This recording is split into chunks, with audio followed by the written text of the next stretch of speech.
Gently close your eyes.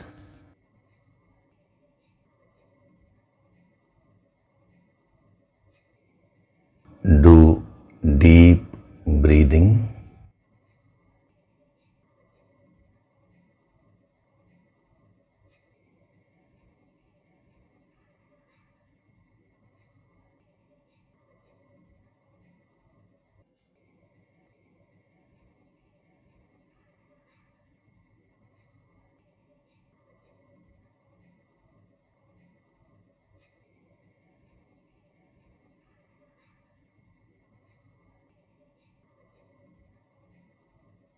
We will chant Om once together. Synchronize the chanting of Om with your exhalation.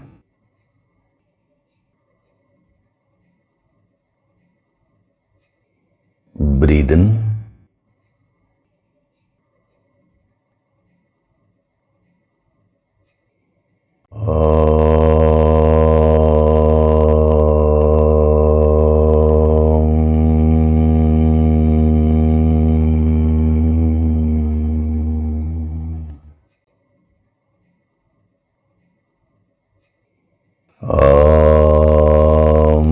Sahana bhavatu, sahanau bhunaktu, sahaviryam karavavahai, tejasvinavaditamastu ma vidvishavahai. Om Shanti, Shanti, Shanti.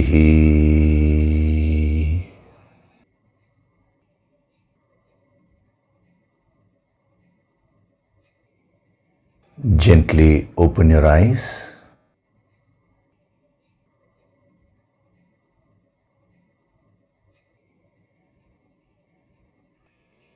We'll chant from verses 6 to 10 of chapter 3.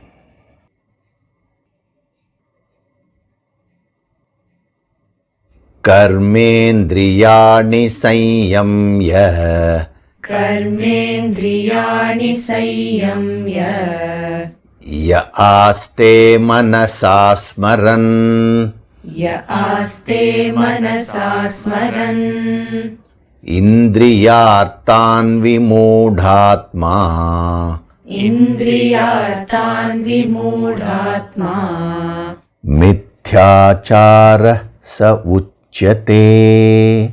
मिथ्याचारः स उच्यते Yastvindriyani manasa, यस्त्विन्द्रियाणि मनसा niyamyarabhaterjuna, नियम्यारभतेऽर्जुन कर्मेन्द्रियै कर्मयोगम्, कर्मेन्द्रियै कर्मयोगम् असक्तः स विशिष्यते. असक्तः स विशिष्यते नियतं कुरु कर्म त्वम्, नियतं कुरु कर्म त्वम् कर्मज्यायो ह्यकर्मणः, कर्मज्यायो ह्यकर्मणः शरीरयात्रापि च ते, शरीरयात्रापि च ते न प्रसिद्ध्येद कर्मणः, न प्रसिद्ध्येद कर्मणः यज्ञार्थात् कर्मणोऽन्यत्र, यज्ञार्थात् कर्मणोऽन्यत्र लोकोऽयं कर्मबन्धनः, लोकोऽयं कर्मबन्धनः तदर्थं कर्म कौन्तेय, तदर्थं कर्म कौन्तेय मुक्तसङ्गः समाचर, मुक्तसङ्गः समाचर सह यज्ञाः प्रजाः सृष्ट्वा, सह यज्ञा प्रजा सृष्ट्वा पुरोवाच प्रजापतिः, पुरोवाच प्रजापतिः अनेन प्रसविष्यद्वम् अनेन प्रसविष्यद्वम् येषवोऽस्त्विष्टकामधुक् येषवोऽस्त्विष्टकामधुक्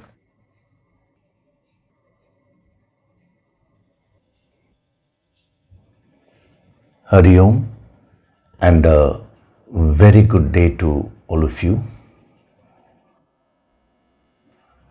So in the last few sessions we have been seeing about this powerful principle of niyama,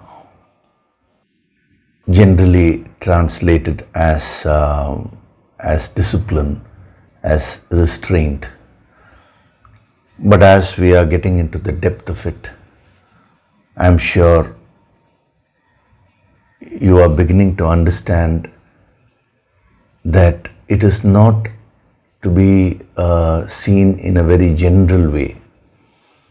Unless and until you go into the depth of it, you will not really be able to understand this principle of niyama fully. And when you don't understand it fully, your practice also will never be complete. So why is it that he says niyama, a disciplined system, is very important in your life? Now you would have heard in other contexts this statement being emphasized, that is, you should not be artificial, you should be natural. Natural means you should be one with nature. Even in the previous verse we saw, don't be someone inside and someone outside. That is being hypocritical. Now, you have to understand that statement, be natural, in the right way. See, what is interesting is, any principle can be misunderstood and misapplied. For example, when it is said that be natural, don't be hypocritical, don't wear masks, an alcoholic who is addicted to alcohol, he can always say that, it is said in spirituality to be natural. I naturally want to drink alcohol. So, in drinking alcohol, I am being myself. A chain smoker may say, ultimately what is the Bhagavad Gita saying? Be natural. So that's why I naturally want to smoke. Therefore, I am just being myself. So that is the tamasic intellect interpreting the scriptures. Every principle which is given can be interpreted in two opposite ways. That is what is very interesting. When you interpret it in a tamasic way, that will lead you to destruction. When you interpret it in the sattvic way, that will lead you to evolution. Not only spiritual evolution, but worldly success also. You will get worldly success. That's why he says vishishyate. Vishishyate means one who excels. So the principle being the same, depending on whether your mind is sattvic or tamasic, you will interpret it in your way. Similarly, a rajasic person will interpret the same principle in a rajasic way. Like there was a person, he was a workaholic. He constantly working. See, to be active, to do work is a beautiful quality. But when the same thing goes out of your control, then you become very restless. You cannot sit quietly even for a moment. Then you become addicted to work. Your mind becomes highly agitated. Then that means you become a workaholic. Just like you have alcoholic, you can become addicted to anything actually. Now this man, he was so rajasic basically, not active. See, active means you are extremely active, you work, but your mind is not stressed. That's what in spirituality we call as active. So this person was highly rajasic.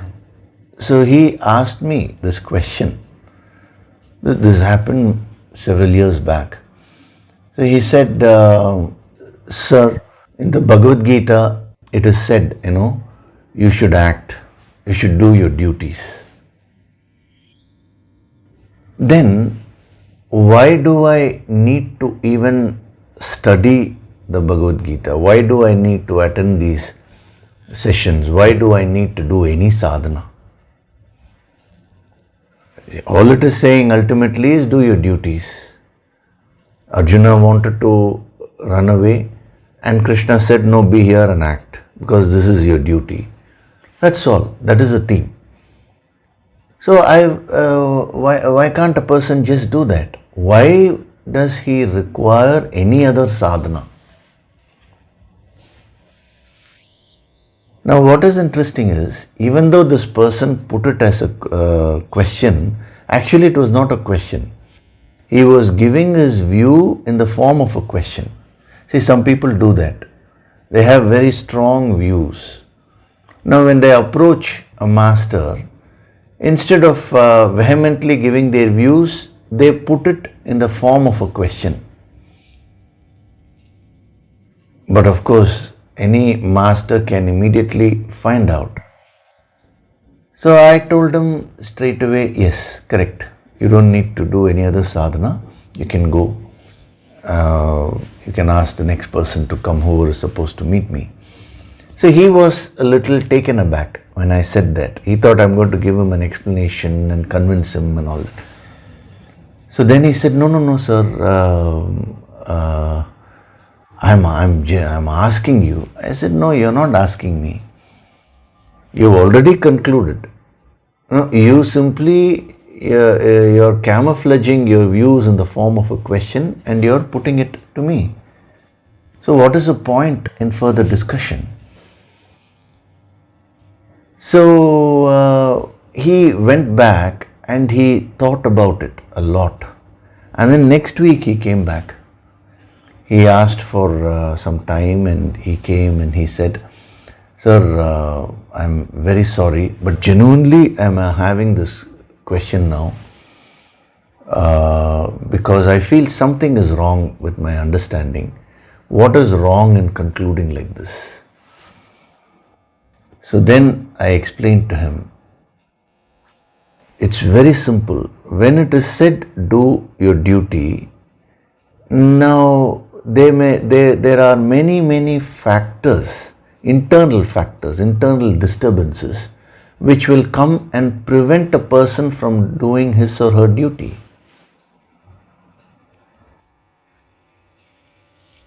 For example, a student has to, let us say, study for the examination. That is the student's duty.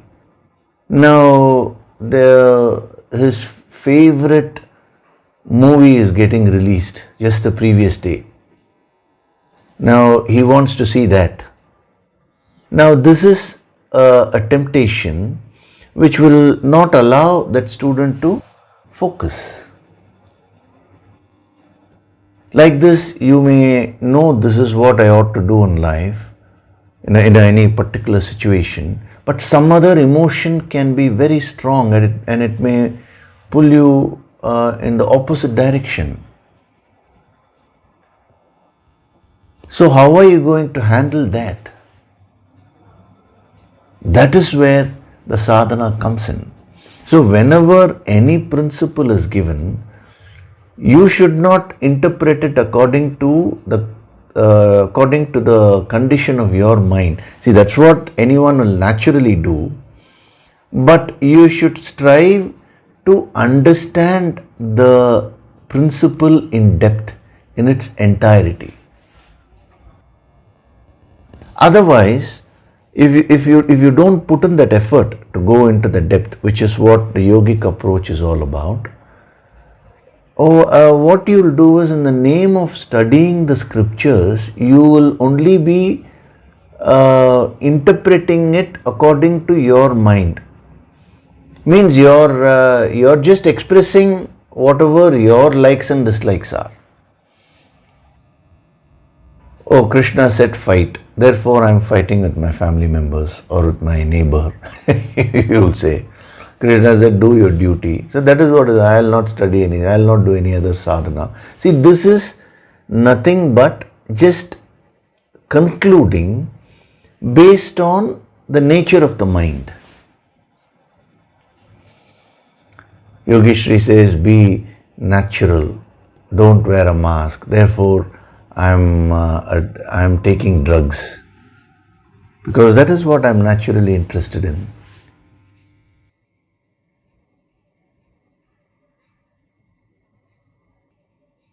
So, according to whether your mind is tamasic or rajasic or sattvic, you will keep interpreting these scriptures. It is not only actually the scriptures.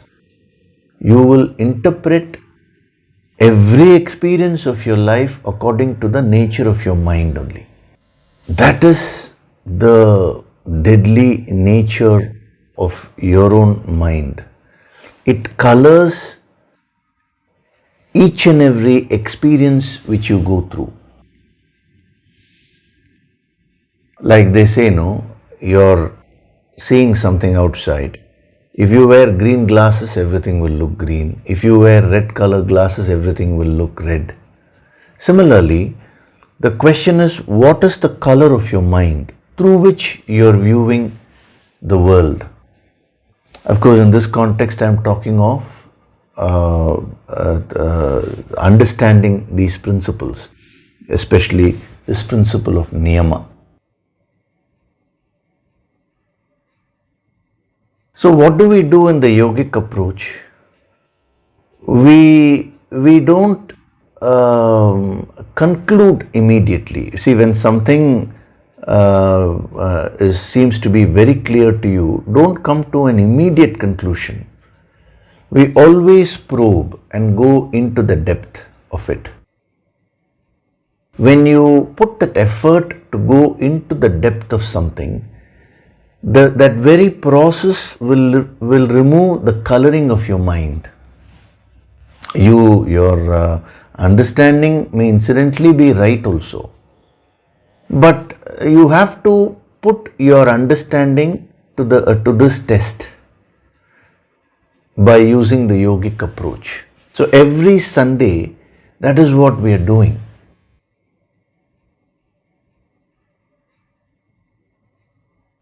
So why is it that he is talking of niyama? Why are all the yogis talking of this principle? Why is it so important in your life? Is it different from this statement where it is said, be natural, be one with nature? It is actually not different. If you go into the depth of it, you will find that both those statements mean the same. I'll explain that to you. I'm explaining this point because I've received a question wherein a person has asked, on one hand, you say you should be one with nature. On the other hand, so much of stress on discipline, niyama. So that discipline means we are not being natural. That's my understanding. So how do you reconcile these two? Now both mean one and the same. How do we say that? If you analyze the whole world, you will find that there is a natural niyama, natural discipline functioning in every aspect of the world. You take the solar system, all the planets are revolving around the sun in their orbits. The planets don't shift even little bit this side, that side. There's a beautiful system. The earth is rotating. There is a system, there is a discipline, an inbuilt niyama, an inbuilt rule is there.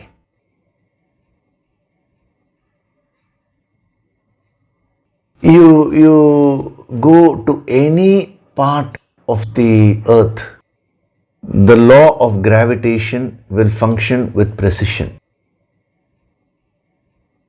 Every object is attracted to the center of the earth at an acceleration of 9.8 meters per second squared. Means that will be there everywhere. That is the niyama. That is the rule. The other word for this is niyati. Niyati means this is how it has to happen. It's all been fixed. A woodpecker has to keep pecking wood. That is its niyama. That is how nature has designed. Are animals and birds disciplined? Do they follow any niyama? Yes, unconsciously. For example, you take any creature, let's take a dog. Now, supposing it has a stomach upset, some digestion issues, you will find that a dog will immediately stop eating. It will go into fasting. It's not only a dog. You take any creature, it follows an inbuilt discipline. There is no big analysis, there is no big thinking process, but it has been designed. A system has been created and it is just living a programmed life. That is the discipline. That is the niyama.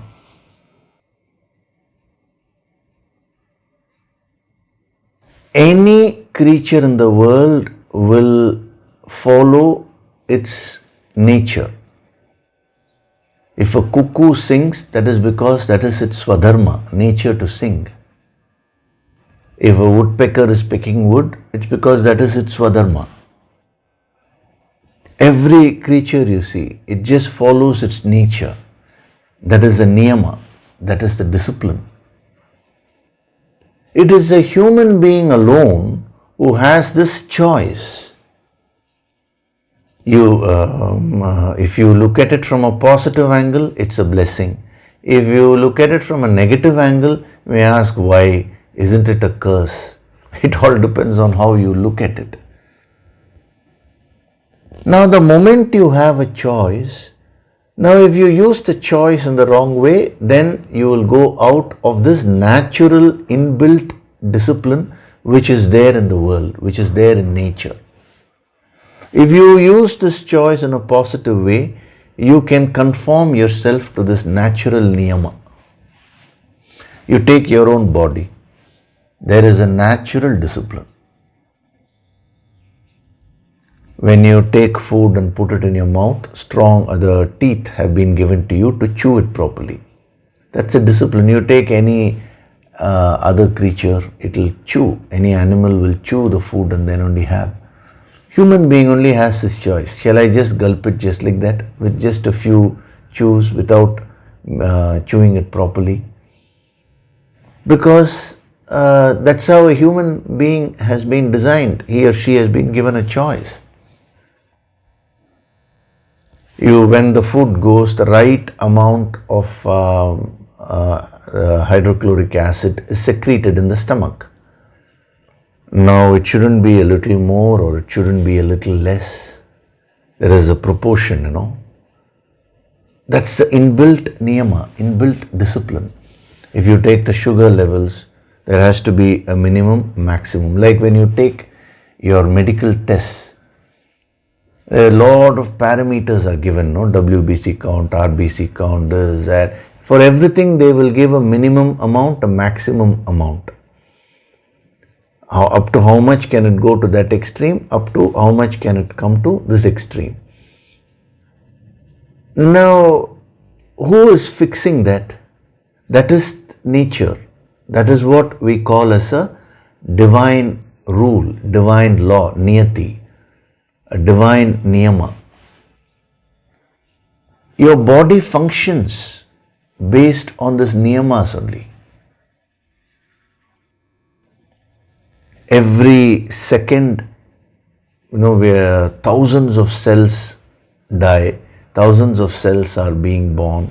A niyama is constantly making your body function and maintain itself. If you take off this discipline, there will be chaos in the world, in this universe. Just imagine if the planets don't go around the sun in a systematic way, then what will happen? There will be chaos. If the sun loses its nature, there will be chaos. So there are the different seasons, the weather, climate, everything has been so beautifully designed. So when it is said that be natural, be one with nature, it means follow the niyama. Use the choice which has been given to you as a human being, and in a conscious way follow the principle of niyama in your life. So your body requires a certain amount of food. If you give it less food, you will develop issues. If you give it more food than what it requires, again you will develop issues. It requires a certain amount of water. If you drink less water, you will face health issues. If you drink too much of water, more than what your body requires, then also it will become problematic. It's not only the physical body. Every aspect of your personality functions based on niyama only. And it is not merely at the micro level. As I explained to you, the entire universe is functioning based on this principle of niyama. So there is no confusion. The person who has asked this question, he has mentioned that I am very confused whether I should be natural or whether I should be disciplined. Being disciplined is only being natural. Being let loose is not being natural.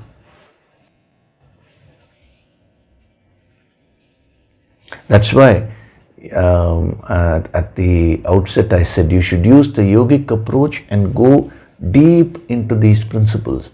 Only then you can truly get a hang of what these great yogis are trying to communicate. So whenever you don't follow the principle of niyama, you're actually going out of sync with nature. And when you go out of sync with nature, you will face some issue or other. It may be health issue, it may be relationship issue, it may be financial issues, career, something or other, because the whole energy pattern gets disturbed. Whenever there is a niyama, there are proper rules and a system is functioning based on that, the energies will be very balanced. Whenever you become indisciplined in life, there is a tremendous disturbance in your energy pattern.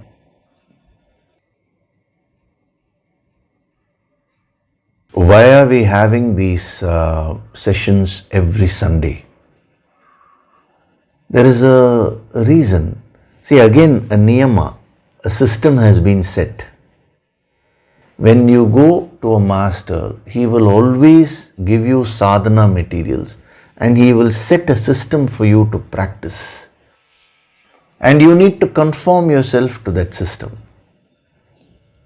So, every Sunday, the energies are being balanced within you. When you expose yourself to this ancient wisdom, and to the healing energy which the master invokes and sends.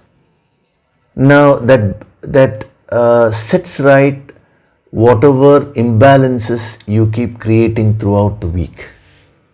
Similarly, when you do your Yoga Sankirtan sadhana every day, whatever imbalances you have created the previous day gets basically set. When you attend an empowerment program, at the deeper level, the whatever imbalances you have created, all those things are set right. For that, you require a further the higher energy, the help of the higher healing Shakti.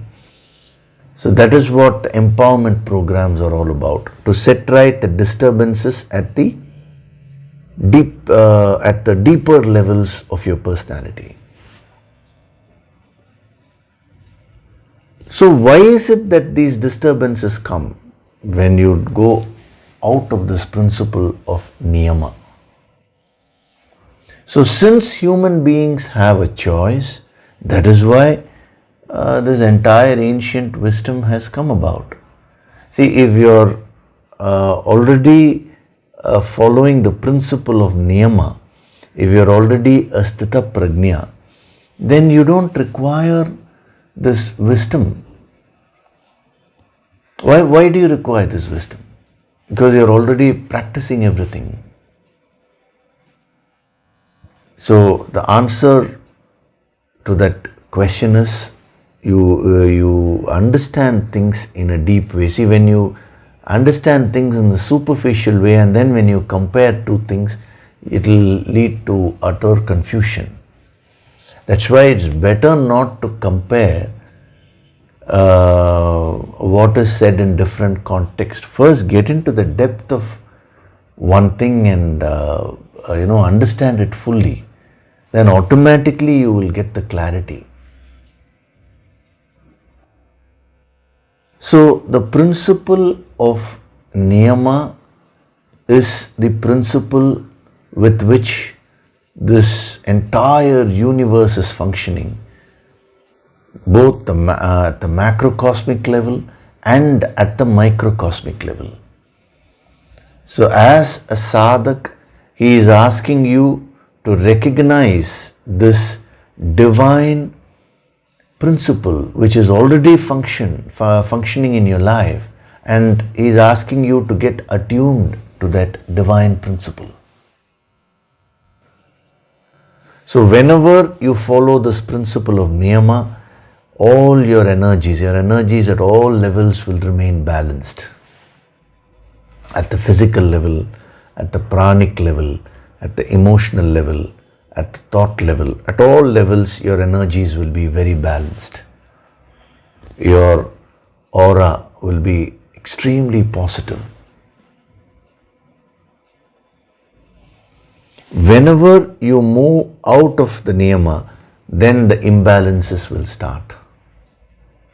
When you have an imbalance at the emotional level, then you go through the various ups and downs. You get depressed or you lose control over yourself. Something or other happens at the emotional level. When the imbalance happens at the pranic level, then the pran shakti starts reducing, and that causes further imbalance at the physical level, and you get very many diseases and all that.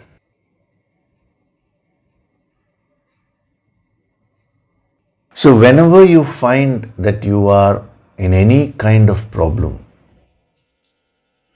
in any area of life, now just try to go back and locate. Yes, this is because of some imbalance of energies. What is causing that imbalance? What is the principle of niyama in that particular area which I have neglected,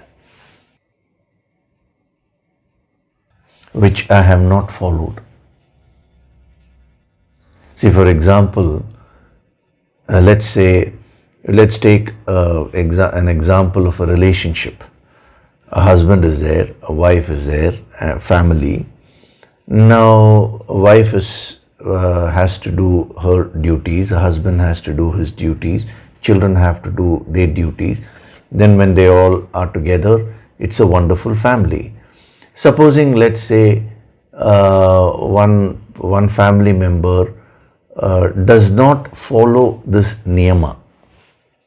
He wants to lead, let's say the husband wants to lead a different kind of life which is not gelling with the family. Then there will be friction. The wife wants to lead a different kind of life which is not again gelling with this family unit. Then there will be friction. An energy imbalance will be created. And once the energy imbalance is created, then the quarrels will start happening. Arguments. If you really think about it, the arguments will be based on silly things. Even though that particular topic may be silly, sometimes I have seen that couples have very heated arguments over that, just short of hitting each other. So heated they become. And the topic may be something very, very silly, inconsequential. So even though the topic is inconsequential, why does all this quarrel, all this happen? Because of the imbalance in the energy. Why does this imbalance get created? When you don't follow the niyama with respect to that particular area. In this case, family unit will be happy if certain niyamas are followed. When that is not followed, then this will be the outcome. Same thing at the financial level also. If you want to be financially strong, there are certain disciplines you need to follow. When you don't follow that, you will get into financial troubles. See, for example, if you go on increasing your loans and you don't, you don't repay the principal, you're only earning and then repaying only the interest. At some point of time, you will get into lots of issues, financial issues. So when you reduce your loans, actually I would say no loans would be the best. And when you increase your savings, your assets and all that, you will become financially sound. This is the basic niyama. If the person who follows that will be financially stable. Nobody can escape this principle of niyama. It is so beautifully explained in the Bhagavad Purana, where Hiranyakashipu, the demon, he does a lot of tapas and then he misuses those powers. He becomes a very powerful king. And then he says, now I am the ruler of the three worlds. So he says, I am only God. If you read the Purana, he says, I am God. Everybody should worship me. You should not worship Vishnu. He was against Vishnu. And he tortures everyone. So all the devas, the gods, they all go to Lord Vishnu and pray to him. And they say, you should help us. So Vishnu asks, what happened to you all? As if he doesn't know anything. See, he is very relaxed, So then they say, what is this? You know our plight. Indra says, I have been stripped of my position. All of us are suffering. Not only us, everyone is suffering in the world because of this demon Hiranyakashipu. You only have to kill him. So to which Vishnu says, this is not the time. This is the Ucha Dasha for Hiranyakashipu. Ucha Dasha means the time where his graph is going up, Nothing can be done now. a time would come where he will have the Nicha Dasha, which means his downfall will start. At that time, when the time is conducive, I will do whatever is required. This is what Vishnu says. And all the devas, they accept and they go. So till then he says, you all be patient. So after they go away, then Goddess Lakshmi asks Lord Vishnu, what do you mean when the time comes? You are all powerful. Can't you kill him right now? To which he says, no, that should not be done. The niyama has to be followed. Hiranyakashipu has done great tapas, austerities. He has followed all the disciplines and he has acquired tremendous powers. So the niyama of that is, he has to, he's got all this worldly success and everything. Now, depending on whether he uses these powers in the right way or wrong way, now his future will change. He says, Vishnu says, my devotee Prahalada will be born to him, and the sun himself will make Hiranyakashipu do more and more sins. Again, the choice is there, but if he continues in the same way, he is going to commit more and more mistakes only. And the more he misuses these powers, the tapas, the effect of the tapas which he had done keeps on reducing.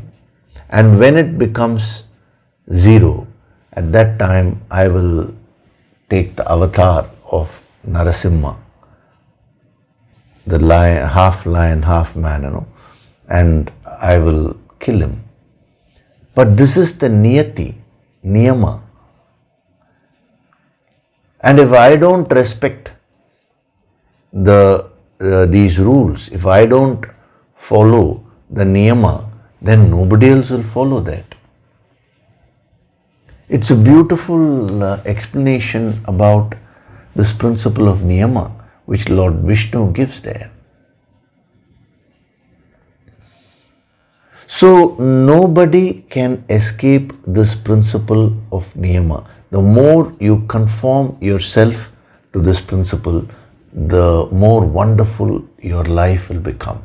And the more you move away from this principle, there will be a lot of imbalances in your life.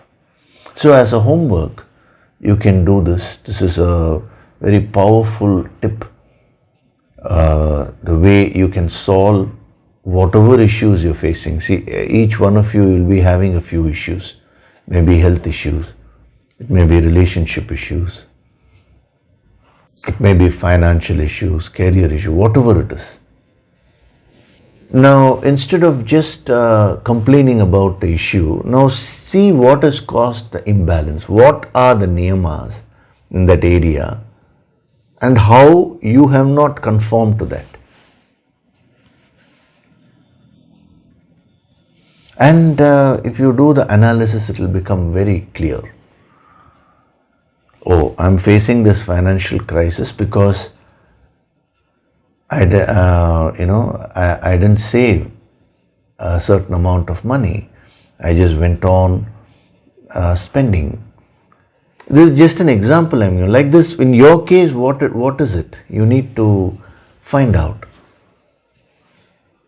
And put in all the efforts to set right those imbalances, so that you conform yourself to the niyama with respect to that area of life.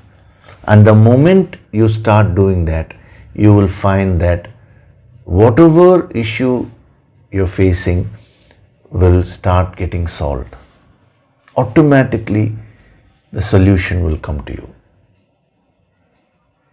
The Yoga Sankirtan Sadhana, which you do every day, will help you in this process. So you can use this simple principle to solve all your problems in life, but that requires an effort to change the energy pattern, which means to change your thoughts, emotions, actions. If you're not willing to go through that process, then you will not succeed. It is all in your hands. So, we have been seeing the various dimensions of niyama. One is discipline, then voluntary discipline, which means something which you take up on your own. And last week we saw two more. Niyama means rule. So how you should formulate a schedule and you should follow. And vav, willpower. So as I told you, that particular dimension has to be followed very cautiously. Don't make high promises to yourself and then break those promises. Remember, every time you break a promise which you have made to yourself, you're actually going down. You're creating the guilt factor within you. You're losing your self-confidence. And every time you fulfill a promise which you have made to yourself, you fulfill a vow which you have taken, now that increases your self-confidence. That increases the inherent value of your personality.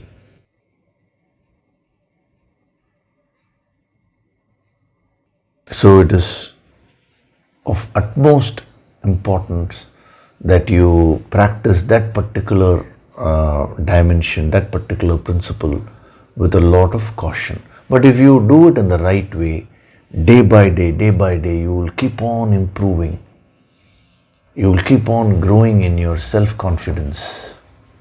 And a time would come where you start awakening the infinite powers from within you.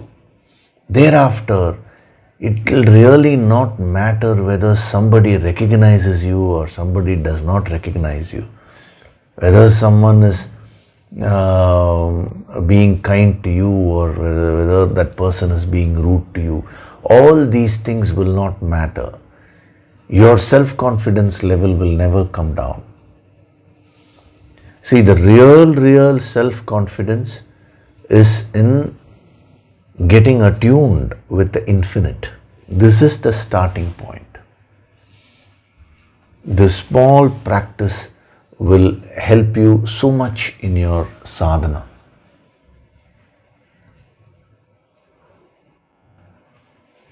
So, these are the two dimensions which we saw last week. Now, another dimension of niyama is agreement. Niyama means agreeing, putting an agreement. Now, what are they talking about? With whom are you going to sign an agreement? See, what is an agreement? Agreement means two parties get two or sometimes even more also. We'll here take two parties. Two parties come together and then they say, on this day, this month, this agreement is being formed, and the various clauses are given. 1, 2, 3, 4, 5. This person agrees to do these things. Then this person agrees to pay this much, whatever it is. And then there are witnesses who they both sign in the presence of the witnesses. The witnesses also sign. So then the agreement becomes complete. Once you put an agreement, then you are legally bound by that. If you don't follow that agreement, you will be in trouble. Now, what is interesting is, what our yogis are saying is, it's the same principle you need to follow with respect to your mind. See, when you're trying to tackle your mind, one way is trying to force the mind. Now, that will not work. Because the moment you try to force the mind will rebel. Instead, what the yogis are saying is, put an agreement with the mind. Put an agreement with the mind means, see, I told you, an agreement means there are two parties. So you are here and the mind is there. So if you want to practice this dimension of niyama, you will have to automatically practice objectivity. That is, standing apart and viewing your own mind as if you are viewing a third person. Even though it seems very simple, put an agreement with the mind, it's not so simple. Unless you see your own mind, you're able to observe your mind as if you're observing a third person, you will not be able to follow this dimension successfully. So in order to practice this, you need to do some sadhana and become objective towards your own mind. And the more objectivity you have, the more you will be able to do it. So what is suggested? Put an agreement with your mind. Talk to your mind. Tell it, see, this is what you are. Now let us get into an agreement. You do these things. Now I will do these things.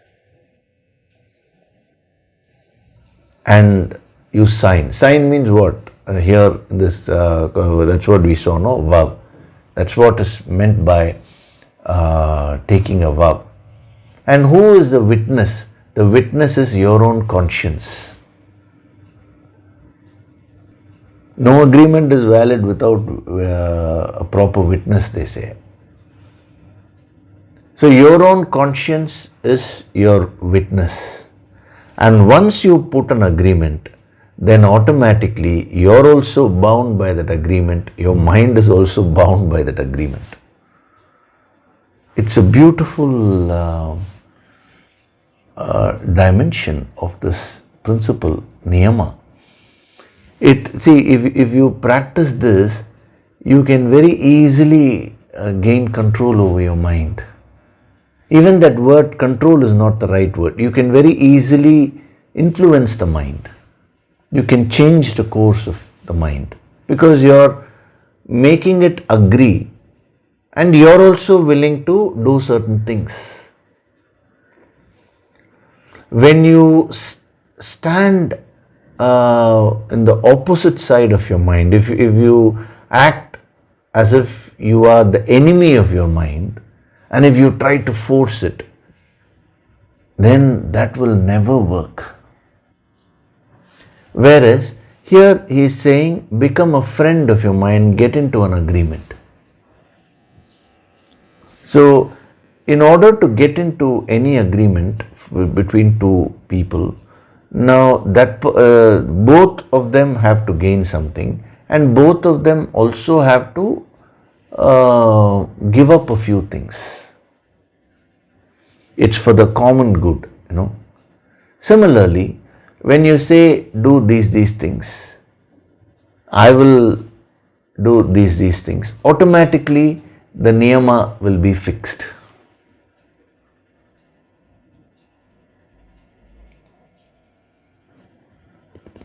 So remember this, don't look at your mind as an enemy. The moment you look at it as an enemy, then you will constantly try to conquer it in a negative way by using force. And the mind is going to keep on rebelling. And sometimes by force, if you make the mind do something, it will do it, but it will keep waiting for a moment where you are weak and it will at that time attack you. That is why it should always be done with an understanding. Getting into an agreement means not going against the mind, but following the disciplines with full understanding of what you are getting into. Whenever you practice something mechanically or forcefully without understanding, now that will not last for long. So, get into an agreement with your own mind. You're also agreeing, the mind is also agreeing. And it's very interesting. The mind actually listens to you when you use the right approach. This is the experience of all the yogis. When you use the wrong approach, the mind goes against you. But when you use the right approach, this is the technique. The various techniques are being given to you. You can pick up any one which you're finding inspiring, and you can start following that. So if you use these right techniques, you will find that the same mind which says I will not listen to you will start listening to you, will start liking whatever you're saying. It is how you present to it that matters.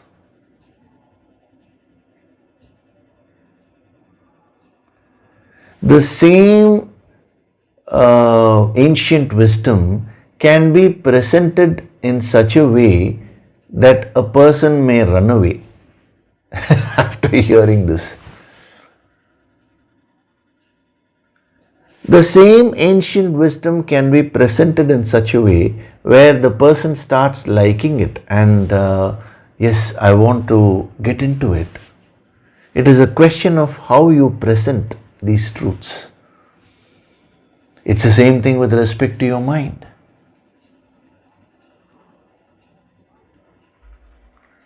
So, number one rule, follow a schedule in your life. Number two, the willpower, vav. And number three, get into an agreement with your mind. Don't try to force it. So these are all not principles merely to be studied and left like that, but take up these and start practicing them. These are very, very practical tips. For example, when we say have a schedule, now just see whether you are following any schedule. Which day should you observe? On a holiday. See, when you're working in an office, there will be a niyama, there will be a particular discipline, so you may have to follow that. But when you have a holiday, that is a time where you can check whether you are truly following any niyama in your life or not. Similarly, how much is your willpower? Start exercising it. Get into an agreement with the mind. See, these things are, these practical tips are being given to you for you to observe yourself and start changing the course of your life. Now, you may ask me, so even on a holiday I should not relax, is it? See, this is the problem. You think that niyama means it is you should be very tense. It is not a state of relaxation. You think lazing around is only relaxation. That is not true. You see, the whole universe is very relaxed when following the niyama. Once you get established in a discipline, you will follow the same discipline with utmost relaxation. Till you get established in the discipline, you will feel very tense. You will feel that your freedom has got curbed and all that. That's why I covered that principle, the difference between freedom and licentiousness, Now, waking up early in the morning, now whether it is a holiday, whether it is a working day or all that, there is nothing like that for a sadhak.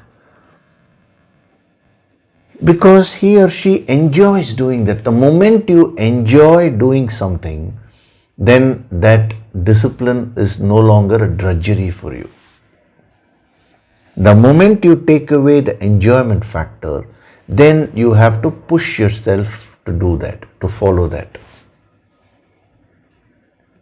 So these three dimensions, we are seeing them together. Rule, that is following a schedule. Vav, exercising your willpower, but cautiously, and getting into an agreement over the mind. These three things should be done voluntarily. That's why I covered the that discipline, that dimension initially, voluntary discipline. So voluntarily you should follow these things in your life till you get established.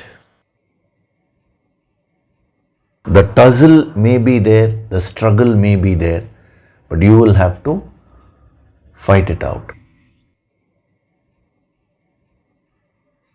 So this is in general with respect to your life. Now, I will also give you a few dimensions of niyama with respect to sense contact, because throughout the Bhagavad Gita, he talks about sense contact a lot. Even in the previous chapter we saw, so much of emphasis was laid on the sense contact and sense enjoyment. The ancient wisdom is never against sense enjoyment, but at the same time they are cautioning, if you don't know how to contact the senses properly, instead of that being a source of enjoyment for you, after a while you will get depleted of all your energies, and that will start causing a lot of issues for you. So when you engage your sense organs and when you contact the sense objects, how do you go about doing that? You should follow the principle of niyama. They are not saying don't enjoy, but they are only saying follow discipline when you are enjoying. When you become indisciplined in your sense enjoyments, you will lose the very enjoyment after a while. Then you may ask me, then why would anybody still contact the same object? Because without it, you are unable to function. Unless and until you follow some niyama, discipline, you will not be able to maintain the same enjoyment with respect to the sense contacts. So what do we mean by following niyama? There are three dimensions which I'm going to give you now. You carefully follow that and absorb. We will go into the depth and see what these three dimensions are with respect to sense enjoyments. The first thing which the first thing which they are saying is, niyama means checking. I am giving you the these three dimensions together so that you have a comprehensive understanding. Niyama means to check. Check means to hold, not allow any movement. Number one.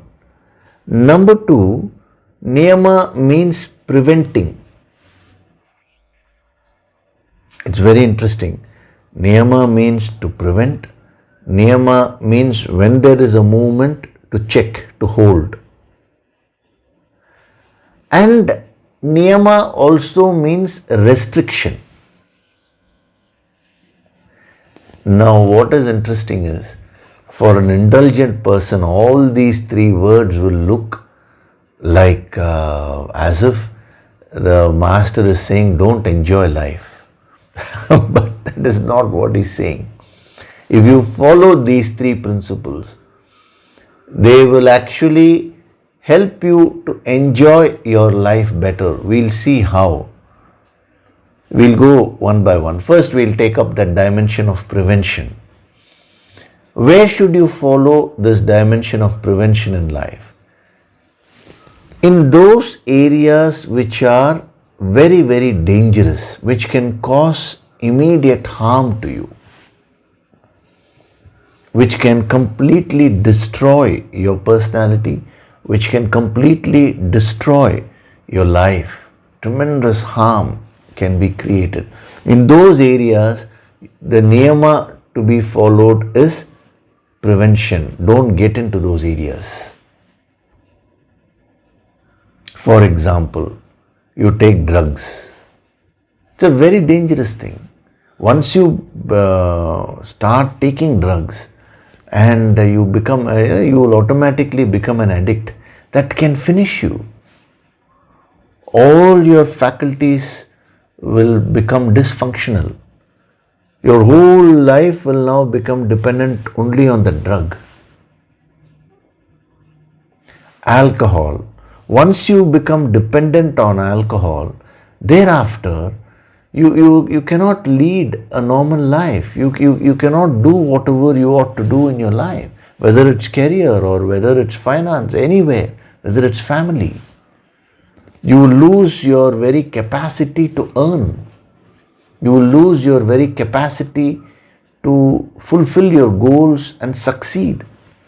You will lose your capacity to be happy because your happiness now has been sold to that object.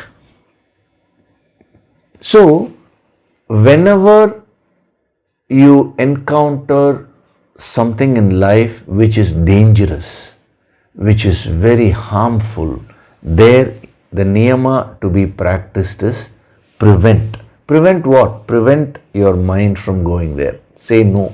Say no with confidence. One youngster, she was asking me, sir, I have a group of friends, and the moment when we come to, we are now going to party and all that, they bring alcohol, some of them smoke and all, and it's a lot of pressure on me. Now, how to say no? If I say no, they will all laugh. All these thoughts are coming to me. So how do I handle this? To which I told her, very, very simple. There is a yogic principle, and that is, say no with confidence. Take pride in saying no to those things which you know are harmful. Nobody else is going to nobody else needs to come and tell you that drugs are harmful. You yourself will know that. If you just do some research, you can easily find out. The problem is when you are not having that conviction, when you are not confident about yourself, that is when you succumb to this peer pressure.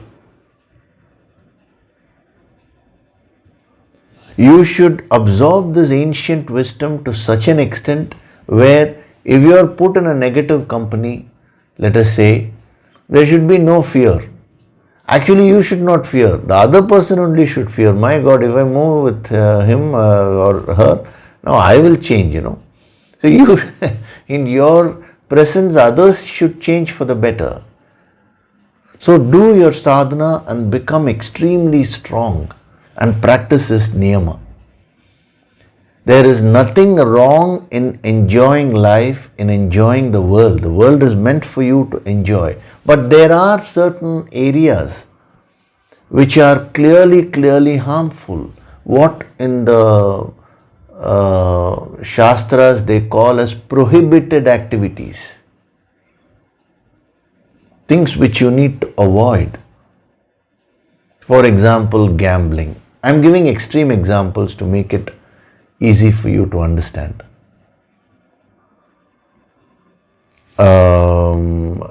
When I give you such extreme examples, you can understand. But now you will have to bring it to your life. Like when we say robbery, it's a prohibited activity.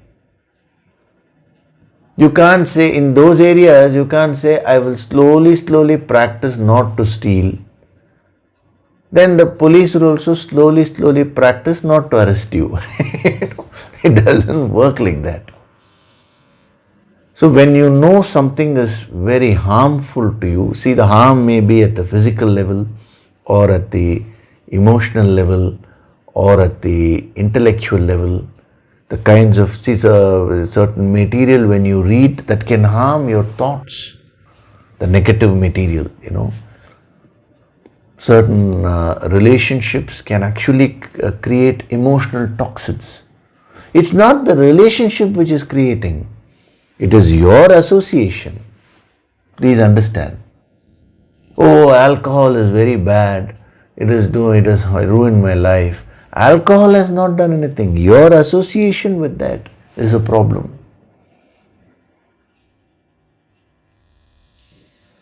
So the first application of niyama when it comes to sense contact is preventing your mind. He says, no,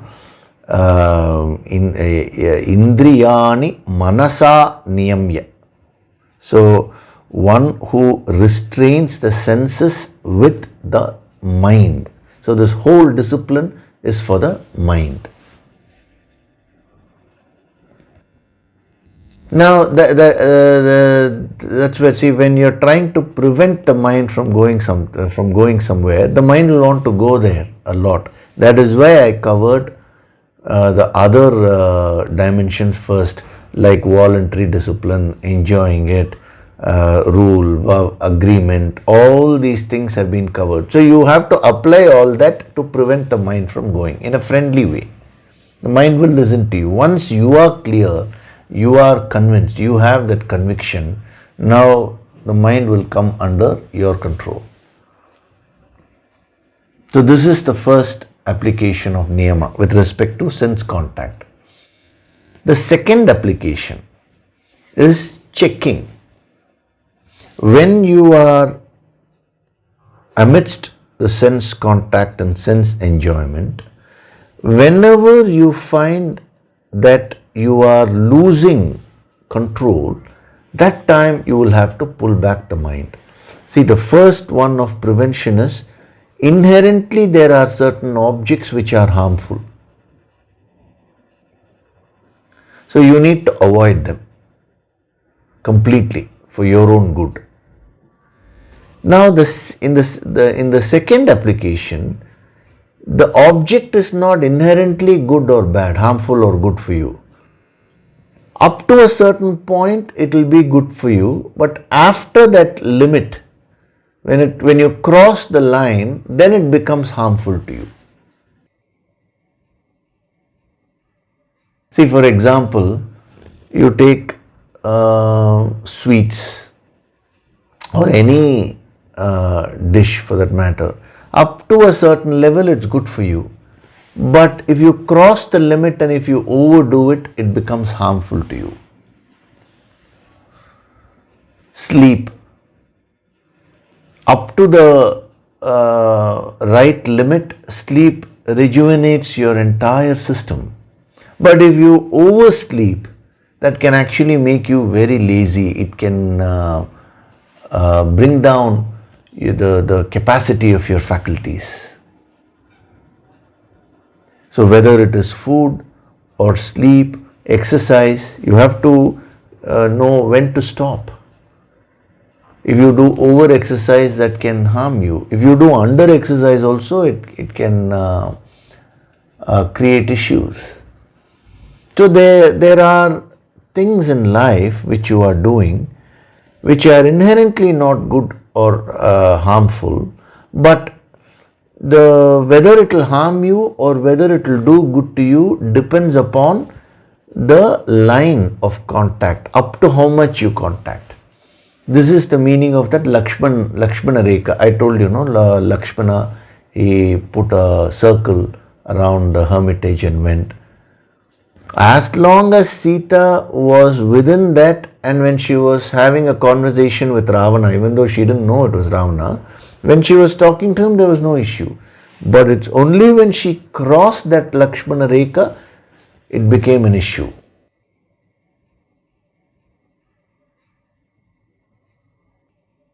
So your normal day-to-day enjoyments, I am taking very, very basic things like eating, sleeping, exercising. Then you can keep giving your own examples. You're watching a movie. If you watch it in a disciplined way, now that will give you enjoyment. Let us say, supposing you watch 10 movies continuously. You don't check it at all.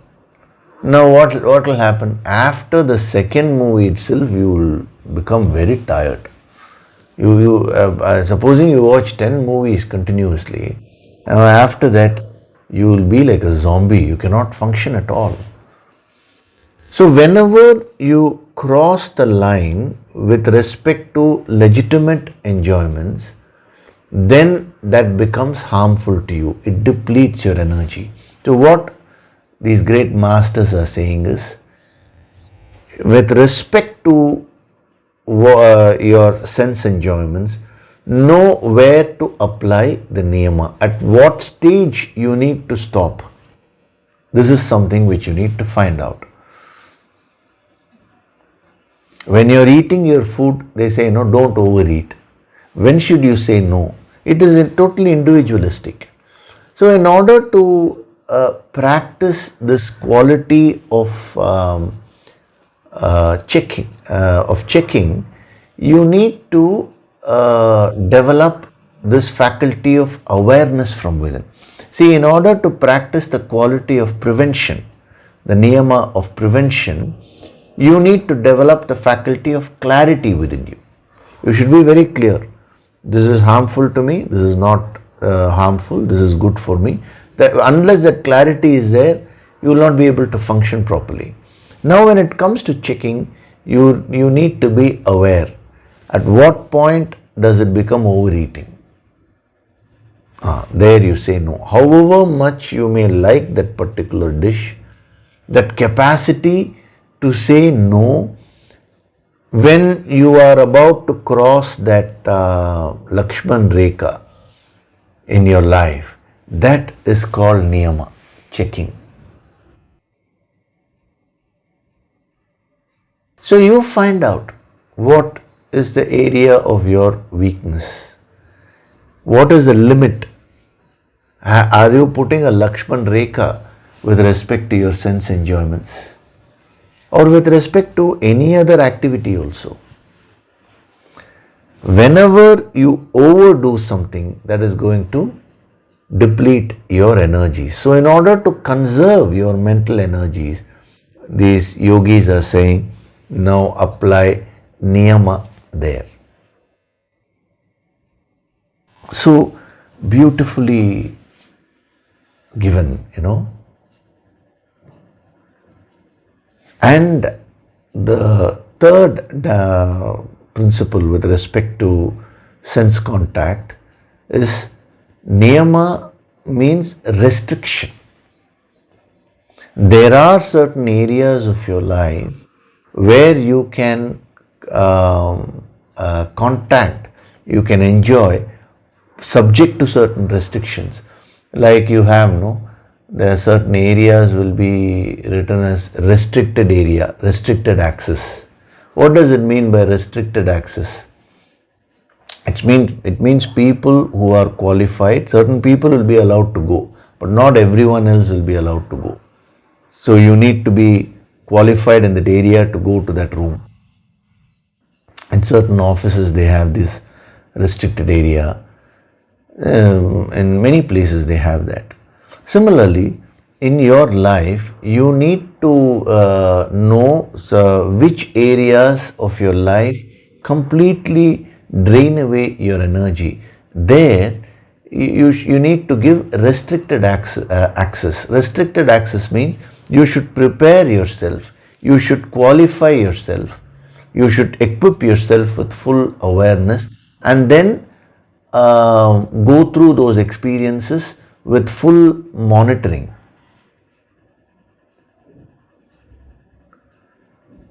Now, if you follow these three dimensions of niyama with respect to your sense contact, with respect to the other activities in your life, then you will never ever be depleted of your energies. Your energies will be balanced, number one, and they'll keep on increasing in terms of quantity and quality. And throughout your life, you'll be able to enjoy every second of your life. You'll enjoy. So what they are suggesting is neither suppression by not contacting, nor are they talking about indulgence, which is over contacting. They are saying be in the middle. That is what will really help you. So we'll stop with that today. Very, very practical, simple principles have been given to you. They are simple but very deep and powerful. So again, do a little bit of homework. Now divide your divide your world. I'm deliberately saying your world because this world is very vast and your experiences are unique for you. So divide your world into 3 types of objects. One is dangerous objects. There you practice prevention. Second is objects which are neutral. There you practice the principle of checking. And third is there are certain areas of your life which requires attention. You have to carefully walk there. That is where you need to practice restriction, restricted access. Don't just jump into those areas where there are a few dangers, but you know that if you follow properly, you can be successful there. So move a little slowly in those areas. Master every step and then go to the next step. So you do this homework and come back next week. We will go into more depth. I'm spending a lot of time in this principle of niyama because that's going to help you to practice karma yoga and to enrich your life. Enrich your life in every sense of the term. Okay, so now we'll do Nididhyasana meditation. Sit in a relaxed way. Gently close your eyes.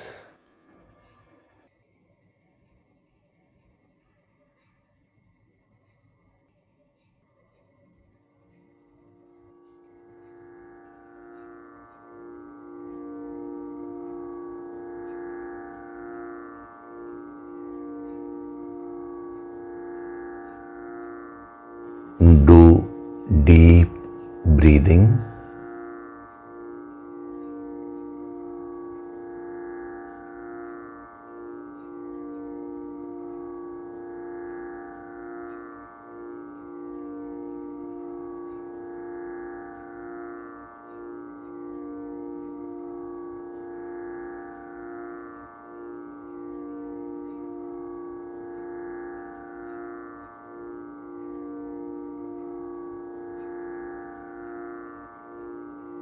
With every breath, I am becoming more and more relaxed.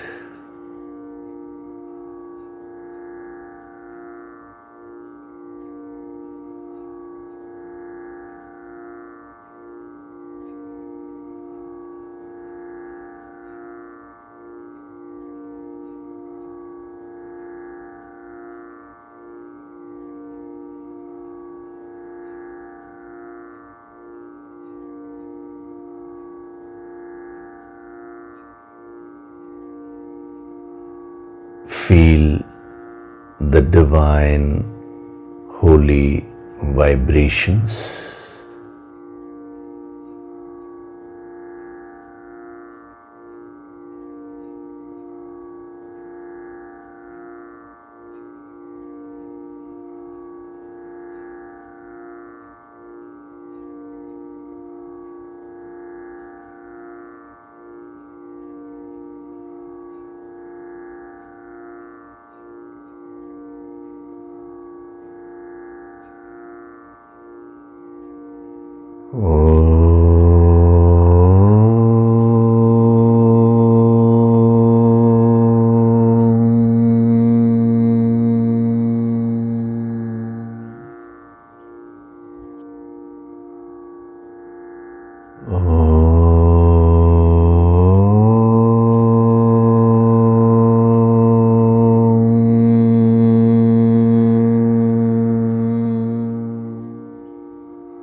With every breath, I am going deeper and deeper into myself.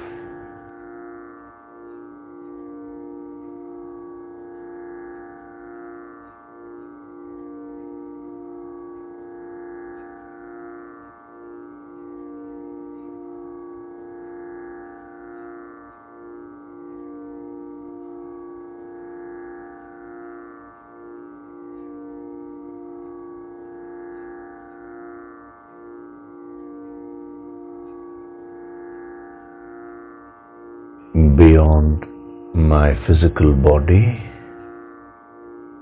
beyond my mind,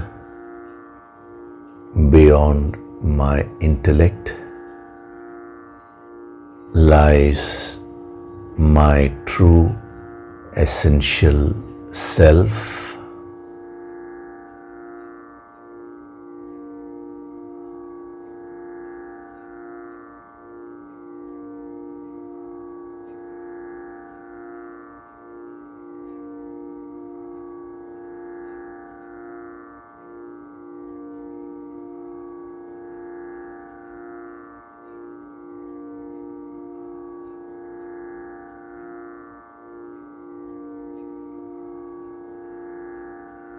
My real self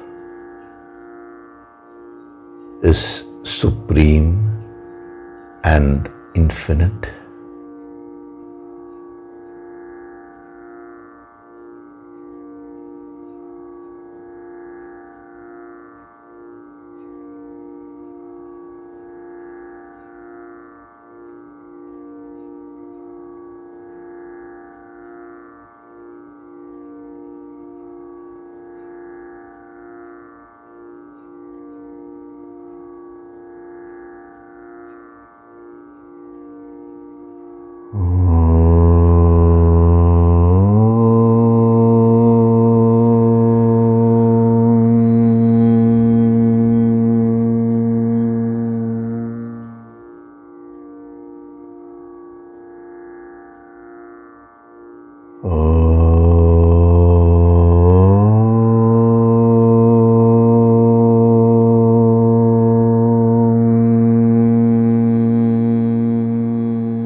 From this moment onwards, I choose to follow the principle of niyama in my life.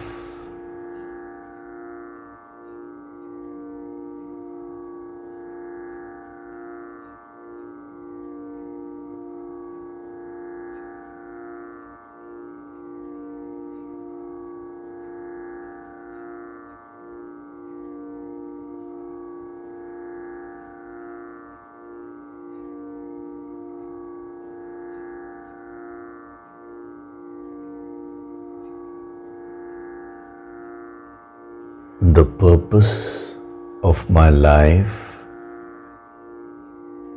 is to enjoy the best and become one with the infinite.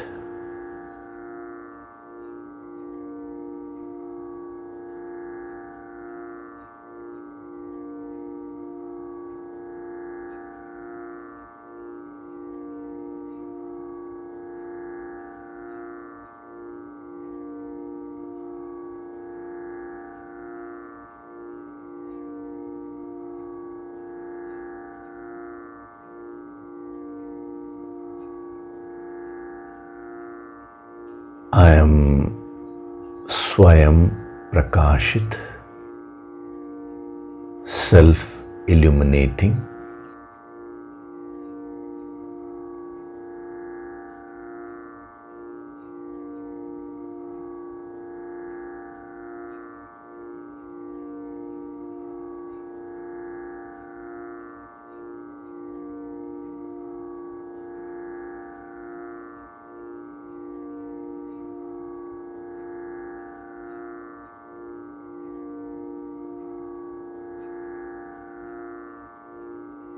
Offer your gratitude to God Supreme.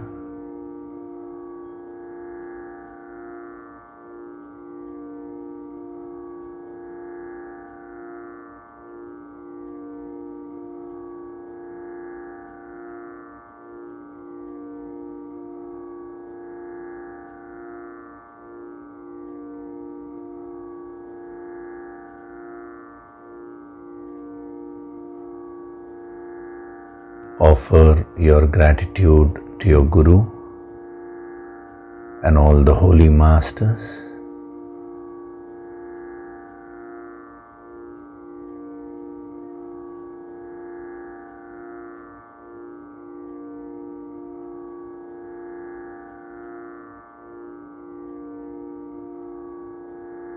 Slowly come back. Wriggle your fingers, your toes. Rub your palms together to create a warmth.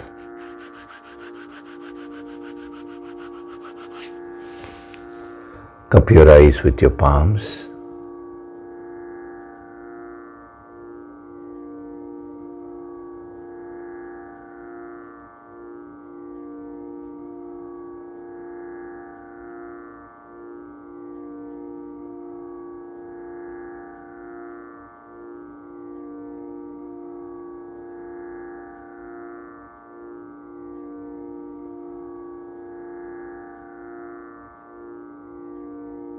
Gently rub your eyes, cheeks, forehead, top of the head, back of the head and neck.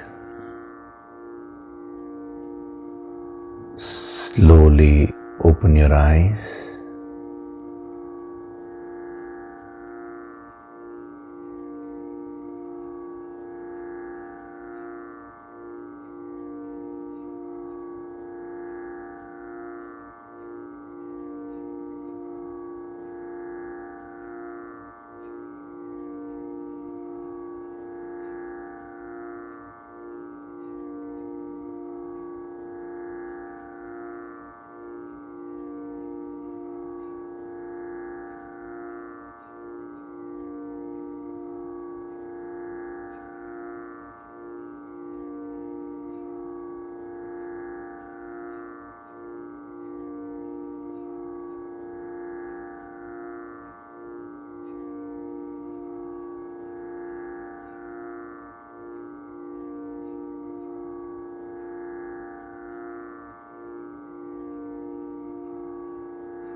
Welcome back.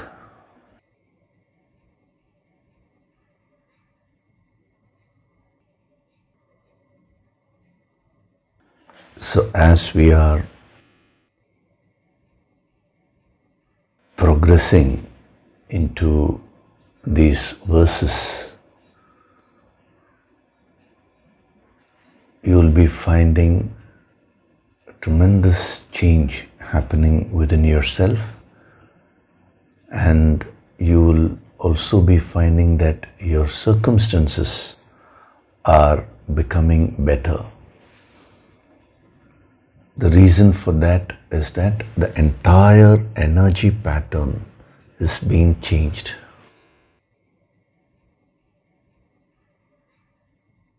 Karma Yoga is actually extremely powerful.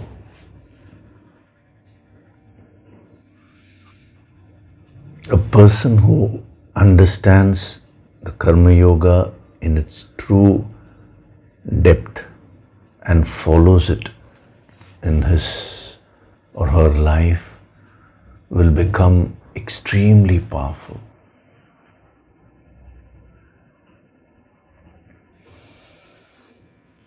So reflect on these points and start practicing them.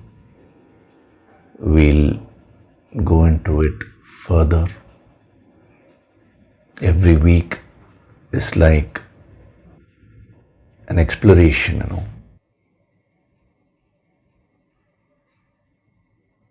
Okay? So thank you very much. Hari Om.